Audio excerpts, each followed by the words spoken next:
Assalamualaikum dear viewers, welcome to our YouTube channel, online classes and Theta tricks. Kindly subscribe our channel and press the bell icon. Assalamualaikum dear students, welcome to online classes and ETA tricks. Dear students, today we are going to discuss about capacitor. Students, इससे पहले आप इस तरह के बहुत से device पढ़ चुके हैं, जैसे रजिस्टर हो गया, रजिस्टर को आप पढ़ चुके हैं, रजिस्टर हो गया, ये हमारे पास दूसरा डिवाइस है कैपेसिटर। और आगे हम इलेक्ट्रोमैग्नेटिज्म चैप्टर में एक और डिवाइस पढ़ेंगे, इंडक्टर। डियर स्टूडेंट्स, इन तीनों को हम वन बाय वन डिस्कस करेंगे।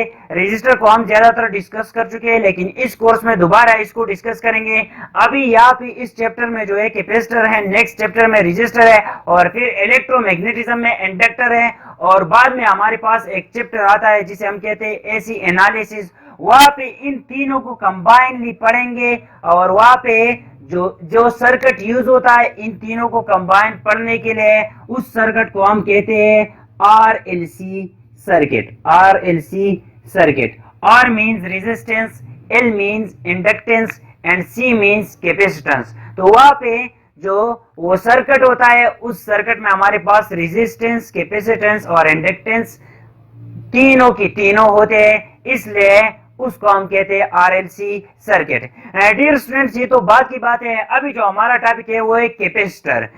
स्टूडेंट्स, बात जगहों पे हमारे पास जो स्टार्टिंग के लिए एनर्जी होती है वो बहुत ज्यादा रिक्वायर्ड होती है। सपोज अगर मैं एक मेज जो है वो पड़ा हुआ है और उसको हम हटाने की कोशिश कर रहे हैं, तो स्टार्ट में जो एनर्जी लगानी होती है बहुत ज्यादा एनर्जी की जरूरत होती है स्टार्ट में, जबकि बाद में हमारे पास जो मेज है वो खुद ब खुद हटाना शुरू हो जाता है, बस हमने थोड़ी सी एनर्जी देनी होती है। इसी तरह इलेक्ट्रिसिटी या इलेक्ट्रिकल सिस्टम में भी कुछ डिवाइसेस ऐसे होते हैं जिनको स्टार्ट करने के लिए बहुत ज्यादा एनर्जी की जरूरत होती है, तो उनको स्टार्ट करने के लिए हम वहां पे कैपेसिटर यूज करते हैं। कैपेसिटर का क्या काम है कि ये एनर्जी को स्टोर करता रहता है, एनर्जी को स्टोर करता रहता है, और फिर जब हम डिवाइस को स्टार्ट करते हैं तो ये स्टार्ट में वो एनर्जी प्रोवाइड करते उस डिवाइस को स्टार्ट कर देता है, क्योंकि उस डिवाइस को स्टार्टिंग के लिए एनर्जी की बहुत ज्यादा जरूरत होती है। So we can define capacitor as it is a device which store electrical energy. Store a device which store electrical energy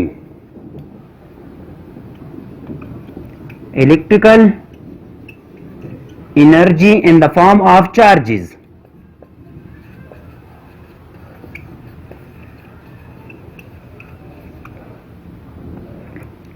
and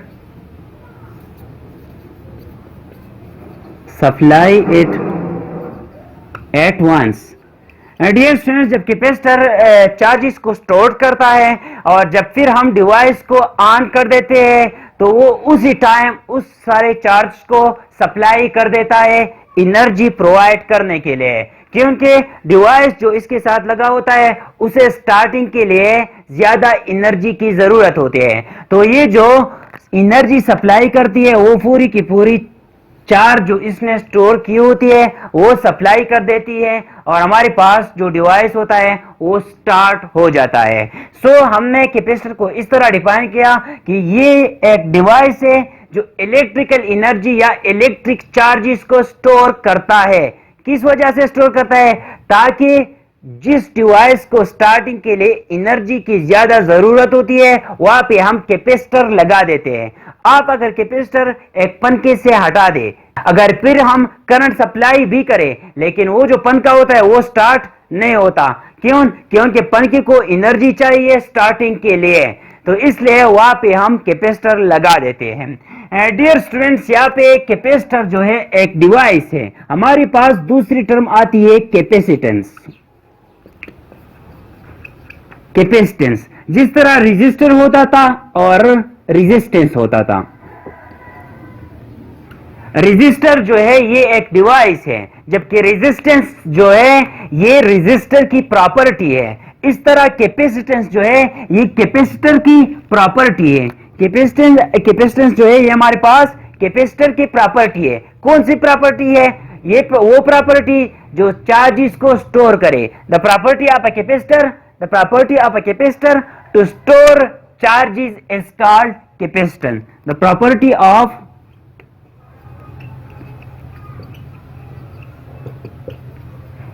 a capacitor to store charges is called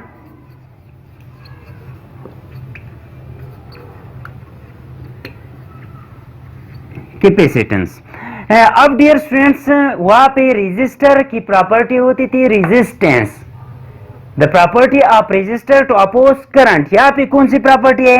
the capacity या the property of capacitor to store charges. Capacitor की वो property जिसकी वजह से ये charge को store कर देता है उसको हम कहते हैं कैपेसिटेंस। डियर स्टूडेंट्स, अब कैपेसिटर का कंस्ट्रक्शन किस तरह होता है कि कैपेसिटर किस तरह बना होता है। तो स्टूडेंट्स यहाँ पे हमारे पास कैपेसिटर जो है वो दो मेटल प्लेट्स होते हैं।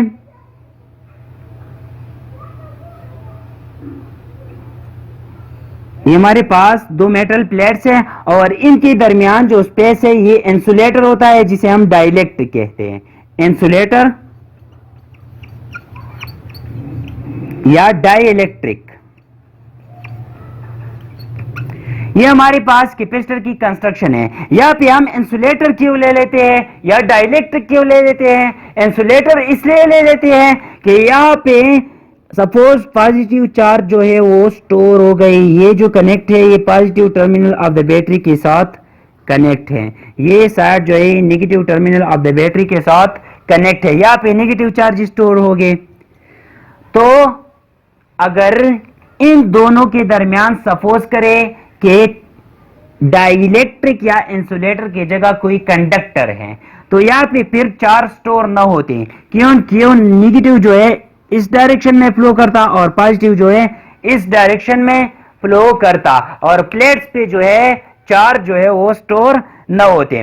तो इसलिए यहाँ पे प्लेट्स के दरमियान जो होता है वो हमारे पास इंसुलेटर या डाइइलेक्ट्रिक होता है। अब डियर स्टूडेंट्स ये कैपेसिटर जो है ये कितना चार्ज स्टोर करेगा उसको हम कहते हैं कैपेसिटेंस। डियर स्टूडेंट्स हम एक सर्किट लेते हैं जहां पे हमारे पास ये कैपेसिटर कनेक्टेड है, इसके साथ रेजिस्टर लगाया हुआ है और नीचे हमने सोर्स प्रोवाइड किया हुआ है बैटरी। नेगेटिव प्लेट है, ये पॉजिटिव प्लेट है। यहाँ पे नेगेटिव चार्ज स्टोर होंगे, यहाँ पे पॉजिटिव चार्ज स्टोर होंगे। यहाँ जो हमारे पास पोटेंशियल डिफरेंस है वो है V। अब डियर स्टूडेंट्स यहाँ पे जो है जब चार्ज आएगा, पहले जो है सपोज हमारे पास चार्ज बिल्कुल नहीं है, जीरो है। अब जब चार्ज आएगा तो यहाँ पे पॉजिटिव चार्जेस जो है ये डिपॉजिट होते जाएंगे, जबकि यहाँ पे नेगेटिव चार्जेस जो है ये डिपॉजिट होंगे। फिर आहिस्ता आहिस्ता पोटेंशियल जो है यहाँ पे डेवलप होता जाएगा।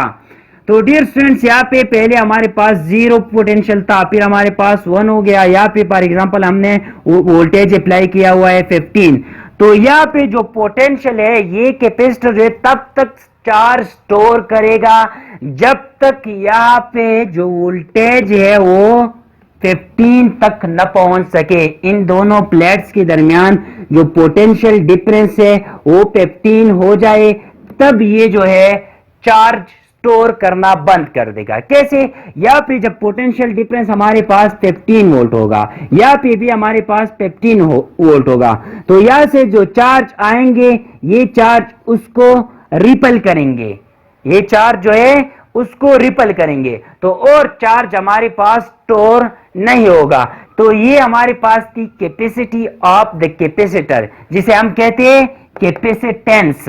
डियर स्टूडेंट्स, तो यहाँ पे जितना वोल्टेज हम अप्लाई करेंगे उतना यहाँ पे चार्ज स्टोर होगा।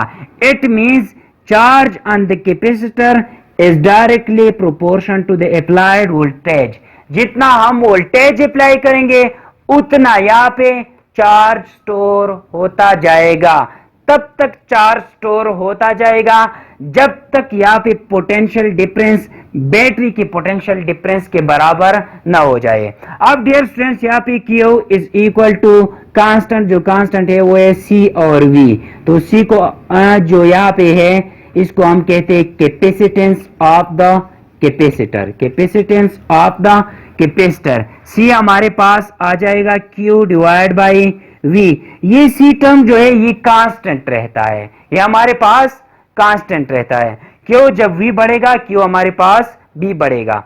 डियर स्टूडेंट्स, यहाँ पे अगर अप्लाइड वोल्टेज के बजाय हम इसका पोटेंशियल डिफरेंस ले तो यहाँ पे कैपेसिटेंस और कैपेसिटर का जो वोल्टेज है वो इनवर्सली रिलेटेड है, C is inversely to V। ये कैसे? हमने तो कहा कि जितना हम वोल्टेज देंगे उतना ही इस पे चार्ज स्टोर होगा, और 15 वोल्ट हमने दिया है, तो जब तक ये वोल्टेज V के बराबर नहीं होता इस V के, तो चार्ज स्टोर होगा इस पे। अब डियर स्टूडेंट्स, यहाँ पे ये रिलेशन हमें क्या बताता है? ये हमें बताता है कि जब तक यहाँ पे वोल्टेज इंक्रीज होगा, पहले 0 था, फिर 1, फिर 2, फिर 3 एंड सो 15 तक, तो जब हमारे पास वोल्टेज यहाँ पे 0 था तो ये आसानी से चार्ज आते थे, यहाँ पे स्टोर होते थे, कैपेसिटी इसकी ज्यादा थी। अब यहाँ पे वोल्टेज 2 हो गया तो ये आहिस्ता आहिस्ता जो चार्ज आ रही है यहाँ से इसको रिपल करेगा। जब 15 तक पहुंच जाएगा तो कैपेसिटी इसकी बहुत जीरो हो जाएगी, बिल्कुल ये और चार्ज स्टोर नहीं करेगा।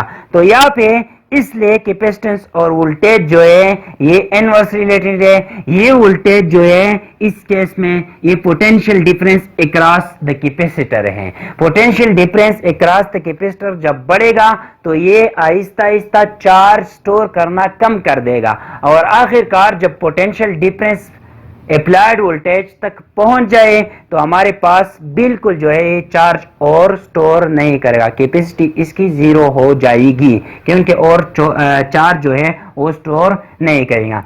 डियर स्टूडेंट्स, यहाँ पे कैपेसिटेंस जो है इसका यूनिट हमारे पास है C इज इक्वल टू, इसका यूनिट है C is equal to coulomb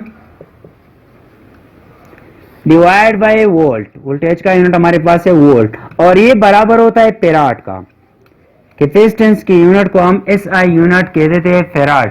farad जो है बहुत बड़ा यूनिट है। यहाँ पे हम ज्यादातर जो यूज करते हैं माइक्रोफेराड, माइक्रोफेराड 10⁻⁻⁶ फेराड। तो फेराड को हम किस तरह डिफाइन कर सकते हैं? When charge of 1 coulomb is stored on a capacitor due to a potential difference of 1 volt, then the capacity of the capacitor will be 1 farad. When a charge of 1 coulomb is stored on the capacitor due to a potential difference of 1 volt, then the capacitance of the capacitor will be 1 farad.